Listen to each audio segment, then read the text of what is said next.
Hey everyone. Welcome to AfriHeart Stories, your go-to spot for African tales. Don't forget to like, subscribe and drop a comment. Now sit back and enjoy. The notification came at 3:42 p.m. on a quiet Tuesday afternoon. Maya was sketching lighting concepts for a luxury penthouse project in Abuja when her phone buzzed. She glanced at the screen, expecting an update from her project manager. But it wasn't. It was from Clara, her distant cousin. The one she hadn't spoken to in nearly 6 years. Hey, just realized you probably didn't get this. Auntie's 60th is this weekend. They're throwing a party at the family compound. Big one. Thought you might want to know. Maya stared at the message. A slow, bitter smirk curled her lips. So Clara had to realize she wasn't included. She wasn't surprised. Not really. Her fingers hovered over the screen, hesitant. Then she opened the attached invitation. Golden script. A celebration of life.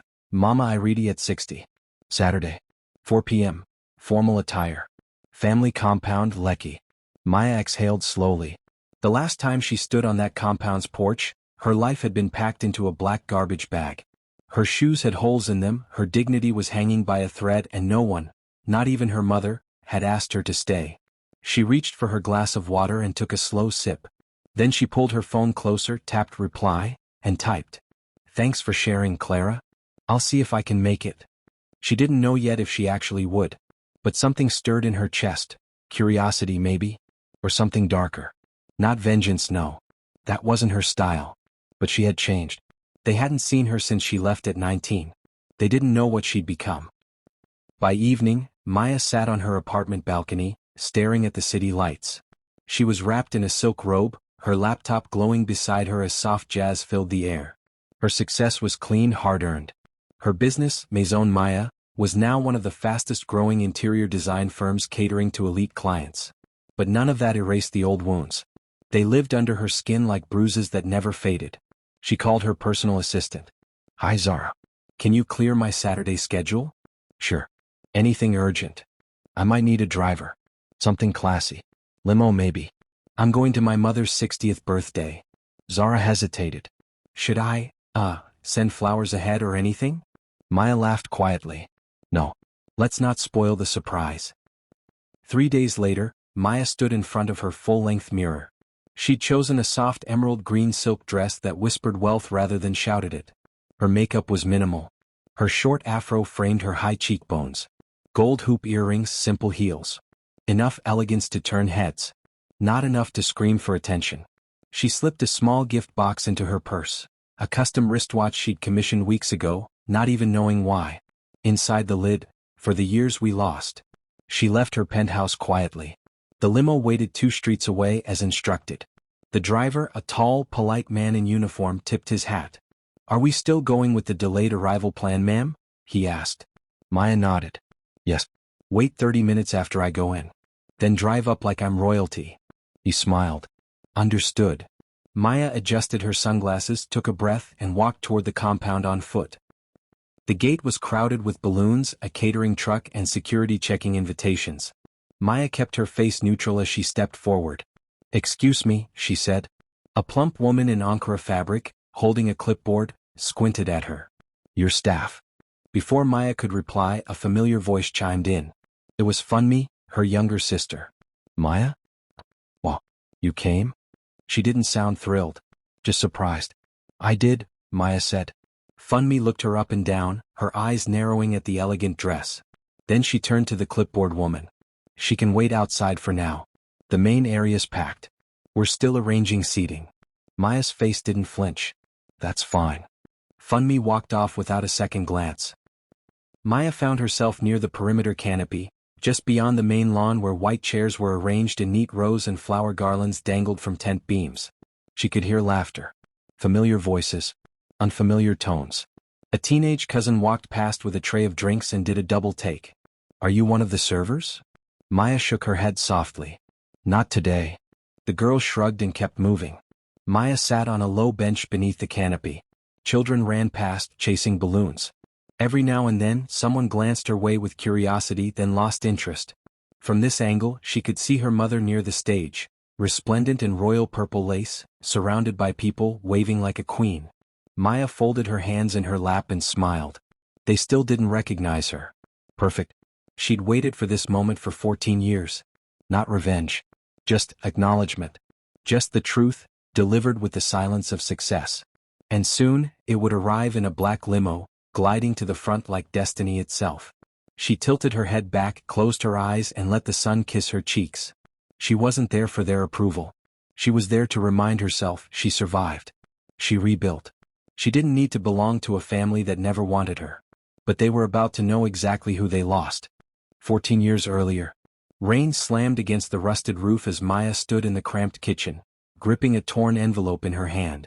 It had her name scribbled on it in block letters. Nigerian Naira 80000 missing, her stepfather, Kunal, barked. And your name's the only one on the note. Maya's heart pounded. I didn't write that. I don't even know where that money came from. Kunal's eyes narrowed, filled with disdain. Don't lie. You're the only one desperate enough to steal. After all we've done for you. Her mother stood in the corner, silent. Not defending. Not denying. Just absent. Maya turned to her, desperate. Mom, please. You know I wouldn't do this.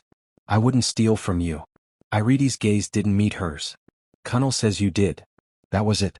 No softness. No hug. No belief. Maya felt her knees wobble. I work after school. I save. You know that. Kunal slammed his hand on the table. Shut up and pack your things. Rain clapped like thunder on the zinc roof. Maya's younger siblings peeked from behind the hallway door, Funmi wide-eyed, Deo holding a half-eaten biscuit. Maya picked up her tattered backpack and turned to her mother one last time. Say something. Please. But her mother just shifted her shawl and turned away. That silence hurt more than the accusation. The streets of Ajagunal weren't kind. Maya spent her first 2 nights under a highway bridge, curled against her bag, clutching her phone and the 1,500 Nigerian naira she had left. She hadn't eaten since she left home. On the 3rd day, a woman named Mama Nkechi caught her sleeping behind her shop. You'll die out here, girl. Can you clean? Maya nodded. That's how it began. Sweeping the shop floor, running errands, and sleeping on a thin mat behind the shop's storage. It wasn't comfort, but it was shelter. At night, Maya read textbooks by torchlight. She'd always been bright. Top of her class once. But dreams didn't feed the belly. She saved every kobo, took online courses at a cyber cafe, and when she heard of an evening cleaning job at a furniture showroom, she took it. That's where she discovered her love for space. Not the kind outside but inside, how furniture changed a room. How lighting transformed walls. How color spoke without saying a word. You arranged this table? The showroom manager asked one night. Maya nodded. You have an eye, he said. You should be doing more than sweeping. That compliment changed everything. At 33, Maya no longer flinched when people looked her way. She commanded rooms. Not just with her beauty, but with a presence built from pain, polish, and persistence. Her Lagos penthouse overlooked the marina. Glass walls, soft cream sofas, bold modern art. Every inch screamed style. Her fingerprints were on dozens of celebrity homes, corporate lobbies, and even the vice president's guest villa. But today she stood barefoot before the mirror, a silk robe wrapped around her as she applied light makeup. She looked good, successful, respected.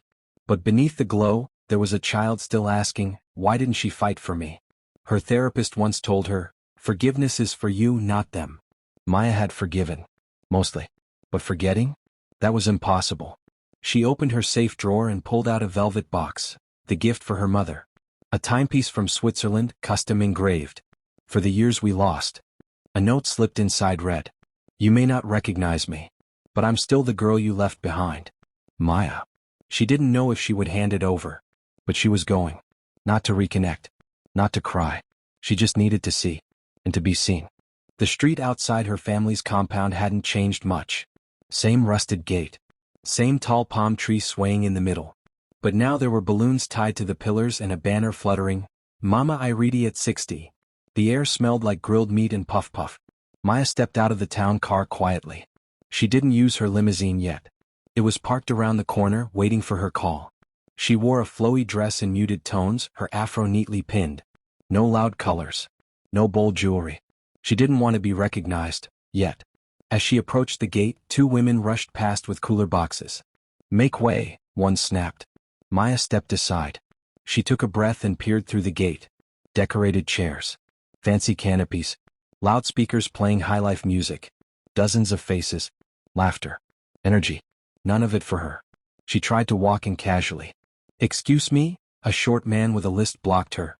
"Are you with one of the vendors?" Before she could answer, a familiar face appeared. Funmi. Her younger sister. A little taller now. Well-dressed. And still carrying the same judgment in her eyes. "Maya?" she said, blinking. "Hi, Funmi." There was a pause too long to be polite. "You look different."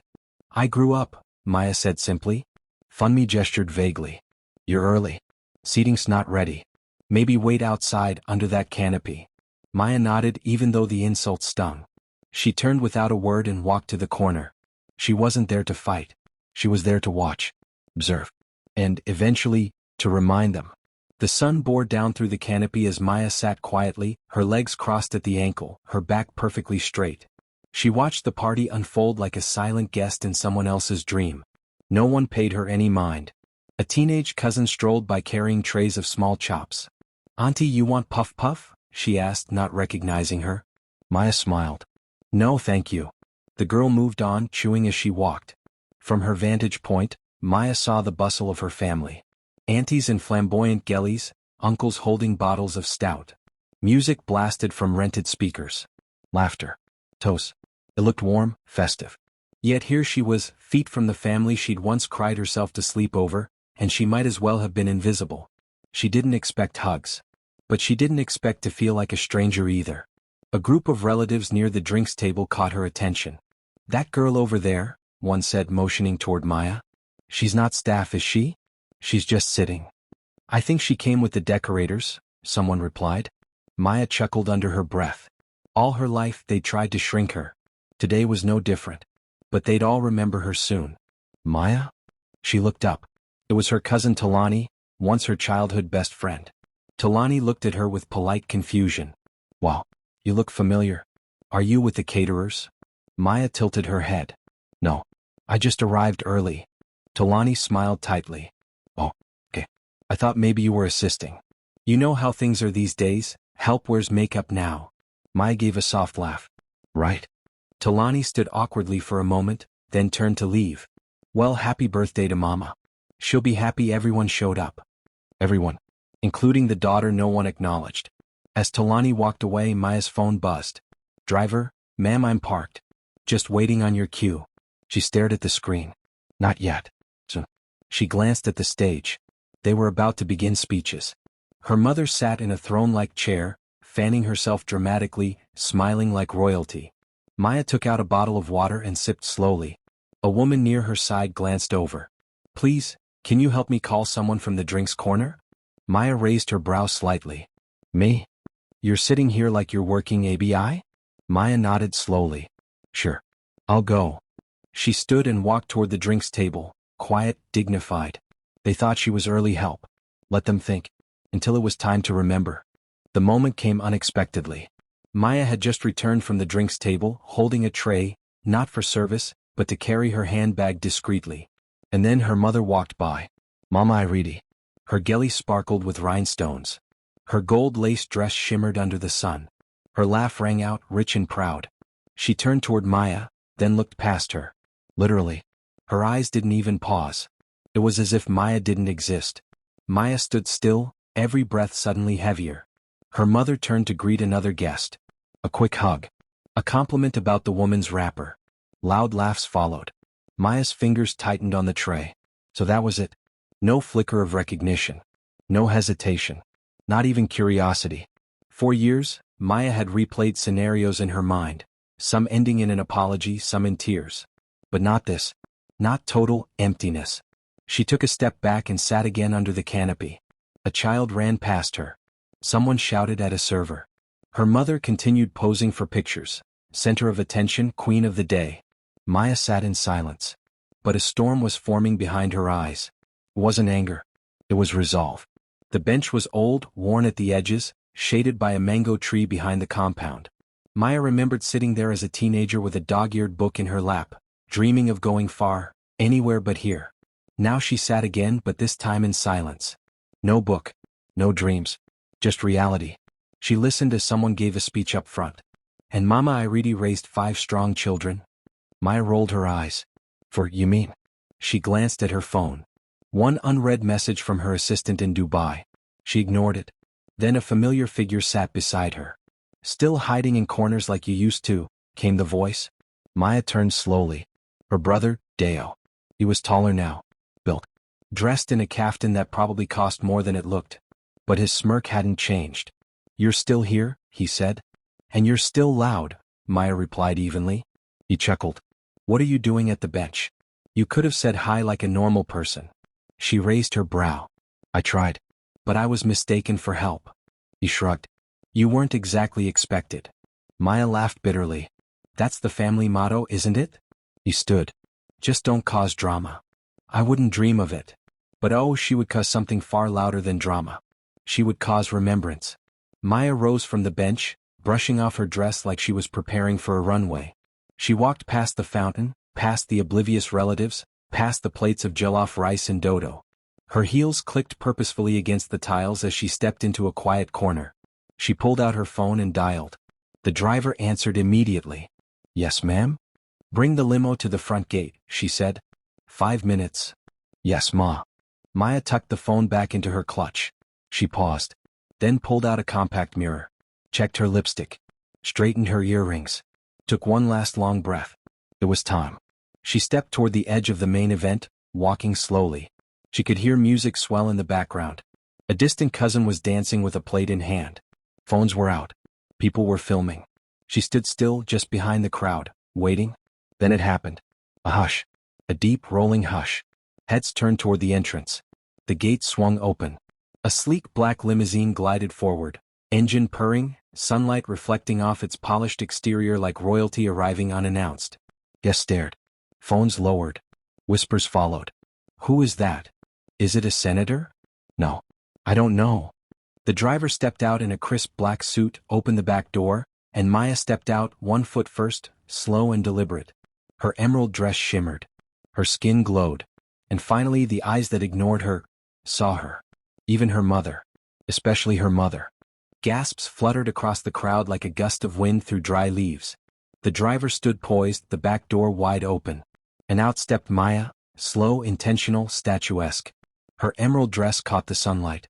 Her heels tapped elegantly against the paved driveway. A hush fell, stretching wide like a blanket of awe. She did not smile. She did not wave. She walked. And with each step, recognition began to flicker. First in Aunt Beezy's widened eyes. Then in Uncle Tope's slack jaw. Even the children stopped mid-sprint, pointing at the lady from the fancy car. "Is that?" someone whispered. "She looks like Maya?" The name moved like a spell, whispered, echoed, then finally spoken, loudly, by her mother. "Maya?" The woman rose from her throne-like seat, mouth slightly parted. Maya walked directly to the front, ignoring the guests, ignoring the whispers. She approached the table where her mother, siblings, and a few elders sat. "I came to say happy birthday," Maya said softly. The microphone caught it. Everyone heard. A breathless silence followed. Then someone clapped. Then another. Then the whole courtyard erupted in applause. Not for Mama Iridi. For the daughter who came back changed. "Who is that?" one of the guests whispered, eyes still locked on Maya. She said, "Maya? Mayaku? That can't be. Look at her. She looks like a minister's wife." The buzz swelled. Even the DJ stopped the music. Funmi stood frozen, her glass of wine trembling slightly. Deo looked like he'd swallowed hot coal. But Mama Iridi? She was speechless. Maya walked over to her slowly, then dipped ever so slightly in a polite curtsy, not of respect but of irony. "Good evening, Mother," she said. Iridi blinked hard, her hand pressed to her chest. "Maya, my child, is it really you?" Maya reached into her purse and pulled out a small velvet box. She placed it on the table in front of her. "For you. A gift." The room leaned in. Iridi slowly opened it. Gasped. Inside lay a beautiful Swiss-made wristwatch with a gold dial, sparkling subtly under the lights. On the back engraved in cursive, "For the years we lost." Her hands trembled as she closed it again. The woman beside her whispered, "That must have cost millions." Maya smiled faintly. It did. Her words echoed louder than a shout. "I came to say happy birthday," Maya repeated, her tone light but piercing. "That's all." Iridi looked as if she might faint. Funmi stepped forward quickly, all smiles now. "Maya, you You look amazing. Why didn't you say you were coming? We would have prepared a proper welcome. Maya turned to her, tilting her head. Would you? Funmi blinked. Of course. Maya smiled tightly. You told me to sit outside. I didn't know it was you. No one did. That's the point. Deo cleared his throat and muttered, Drama queen. Maya didn't respond. Instead, she turned back to the center of attention and addressed the entire crowd. I was never invited, she said. But I came anyway. Not for fanfare. Not for forgiveness. Just to remember who I am. The words struck deep. A few guests looked away, uncomfortable. Others watched, riveted. Mama Iridi reached forward. Maya, But Maya stepped back, still poised. I won't stay long. I just wanted to see what kind of woman you celebrate. Her mother swallowed hard. And for the first time all day she had no words. The silence was awkward. Then came the scramble. Chairs were pulled from the back. Someone offered Maya champagne. Aunties rushed forward with compliments. Look at you. So beautiful. Are you married? Children? We didn't even recognize you. Maya sat, finally, in the very center. Right beside her mother's throne.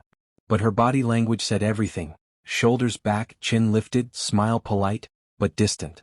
She watched the performance unfold. It wasn't admiration. It was panic. Fear of being embarrassed by the girl they discarded. Fear of what she might say next. Fear of looking small in the face of her elegance. Funmi returned with a plate. I brought you food. I'm not hungry. Oh come on, don't be like that. I'm not being like anything. Just not pretending. Her mother finally leaned in. Maya, you look radiant. Success does that, Maya replied. But I had to leave here first. A cousin giggled nervously nearby. Someone tried to restart the music. But the tone had already changed. No one was dancing. They were watching Maya. The outsider they once pushed aside. Now the centerpiece of the entire event. Later Maya stepped out for air. The backyard garden was dimly lit, the buzz of conversation humming from the front compound. She stood by the hibiscus hedge, the smell of jollof and fried meat lingering in the night. Nice entrance. She turned. Deo. Arms folded. Expression unreadable. I wasn't trying to steal the show, Maya said. Sure looked like it. You think I did all this to impress you? I think you enjoyed it. Watching everyone gasp. Maya took a slow breath. I didn't enjoy it. But I needed it. What? You already won, didn't you? Maya's eyes flicked toward him. Won what, Deo? Freedom? Stability? A life no one believed I could have. He stepped forward. You think you're better than us now. I never said that, she replied. But maybe you always feared I would be. Silence. He looked at her. Really looked. And for the first time he didn't see the girl with tears in her eyes holding a trash bag. He saw a woman made of steel. I'm not here to fight, she said gently. I'm here, because even healed wounds still itch sometimes. He didn't reply.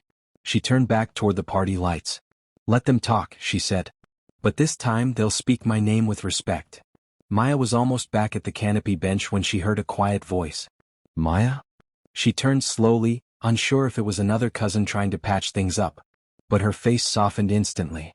Standing beside a table stacked with empty plates was Saad, her childhood friend. Her face was rounder now, hair in cornrows under a faded catering cap. But those eyes, soft brown, always curious, hadn't changed. Maya blinked. Saad. They stared at each other for a long moment. Saad wiped her hands on her apron and stepped forward. I saw you when you came in. I couldn't believe it. You work here? Maya asked gently. Saad nodded. Small business. Just starting. I cater weddings now. Maya smiled. Wow. I always knew you'd do something creative. Saad bit her lip. When you left I tried to ask about you. They said you went bad. That you stole. I didn't believe them. Maya's chest tightened. Saad reached out. I'm proud of you. You made it. For the first time that day, Maya felt her throat close from something other than pain. She stepped forward and hugged her. Not for show. Not for memory. But for love. Real love. The kind that never asked for anything. The sun was setting as Maya returned to her seat under the main canopy. Guests were settling.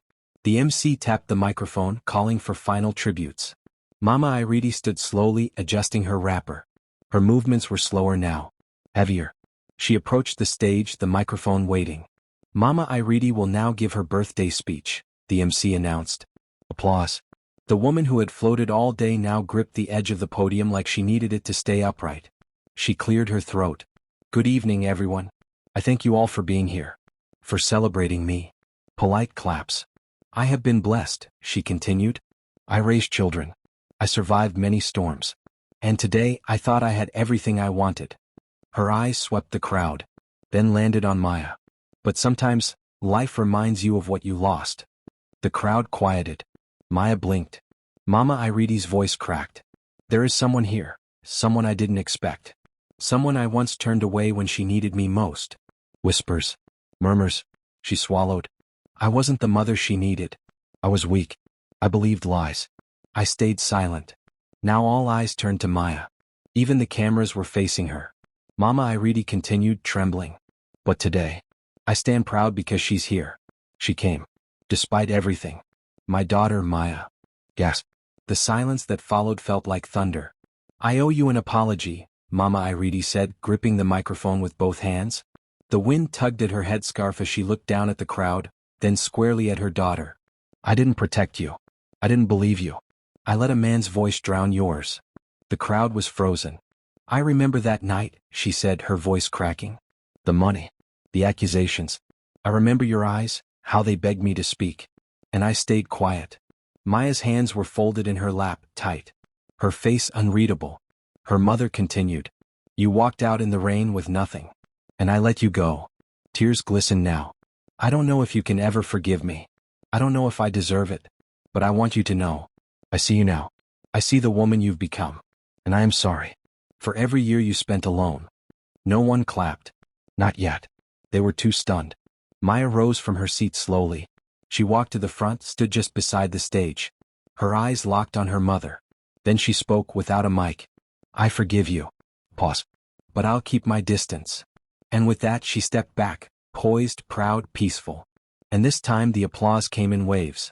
Not out of pity, but out of awe. Maya stood beside the stage, the evening sun casting gold across the courtyard. Her words still hung in the air, sharp and soft all at once. I forgive you. But I'll keep my distance. You could hear the air shift. Gasps followed. No music. No words. Just stunned silence. Her mother blinked rapidly, her eyes shimmering with tears.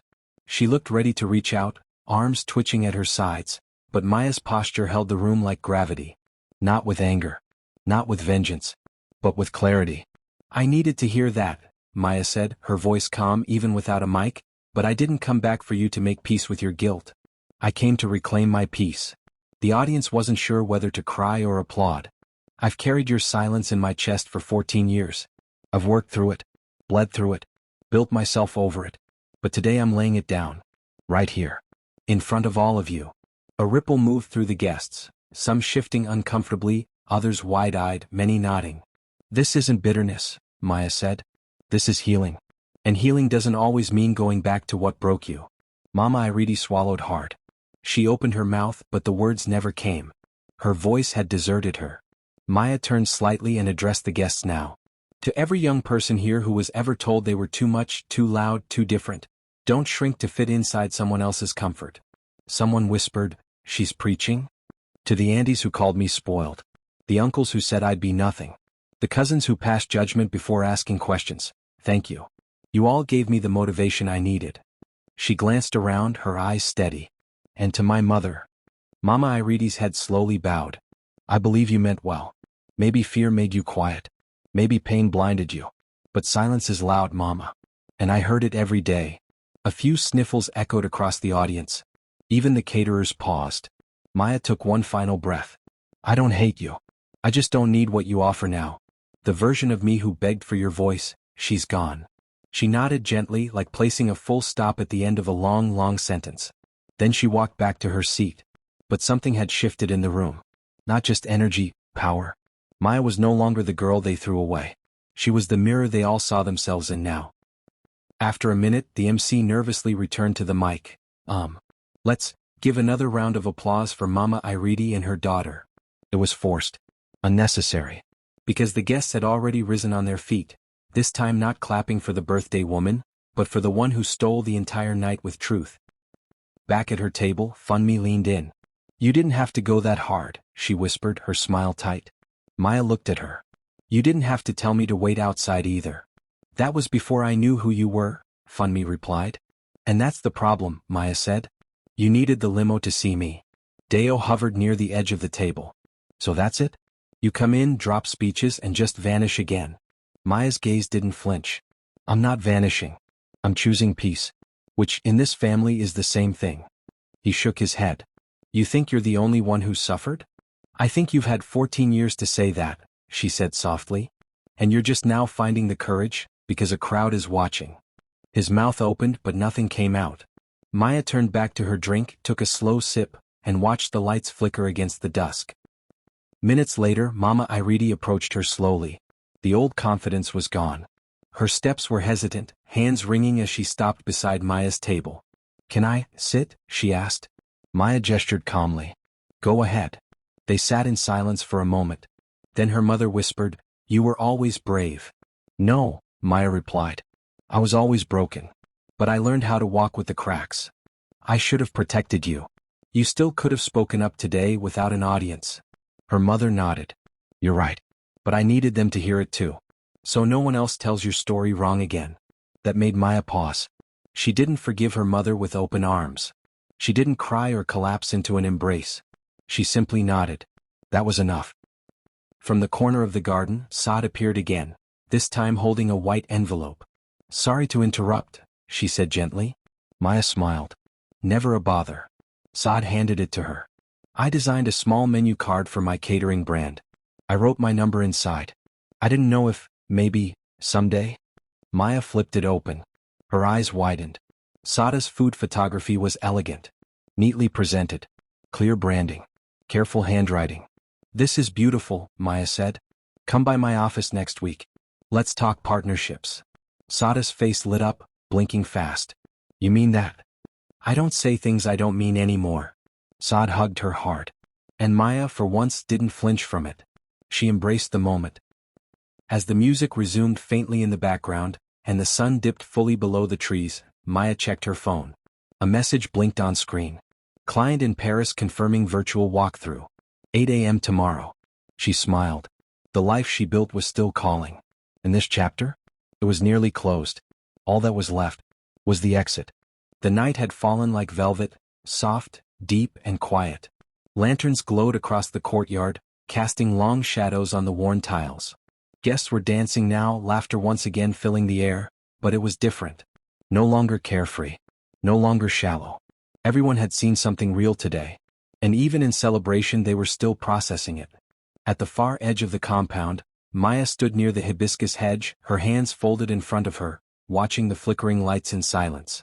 She hadn't danced. She hadn't stayed long at any table. And yet, the entire event now orbited around her. From time to time, people approached with soft smiles and half apologies. You're truly an inspiration, Maya. You must be very strong. I had no idea what you went through. Maya met each comment with quiet grace, nodding when necessary, smiling when she chose to. But her mind was already a step ahead. She'd done what she came to do. She was ready.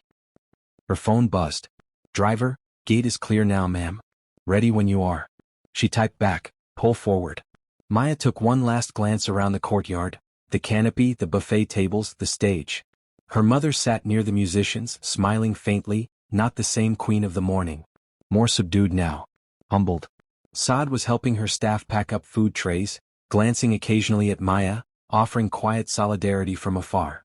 Funmi stood by the wine table, still watching Maya with a mix of awe and unsettled envy. Deo leaned against a pillar, his phone in hand but not really looking at it. Even the DJ, who had played every track loudly until now, suddenly dropped the music volume. Something was shifting again. The limo pulled through the gates, headlights soft, engine humming. It rolled forward slowly, deliberately, like it knew it was coming for someone different. This wasn't the flashy entrance of Chapter 10. This was something else entirely. A bow. A final curtain. A symbol of a woman who didn't just survive. She redefined what it meant to return. Maya picked up her small clutch purse and walked toward the vehicle. Not a single person stopped her. Not because they didn't want to, but because they all knew. Her moment had arrived. She wasn't storming out. She was rising above. As the driver stepped out and opened the door, Maya paused for a moment on the final step. Behind her, the crowd had quieted. Aunt Beezy reached for her phone to snap one last photo, but didn't. Somehow it didn't feel appropriate anymore. Mama Iridi rose slightly from her seat, her mouth opening, perhaps to call out Maya's name again. But she stopped herself. This time she understood. Not everything needs to be said. And Maya? She didn't look back. Not in bitterness, but in peace. She simply stepped into the limo, her dress brushing lightly against the chrome, her posture upright, face calm. The door closed softly behind her.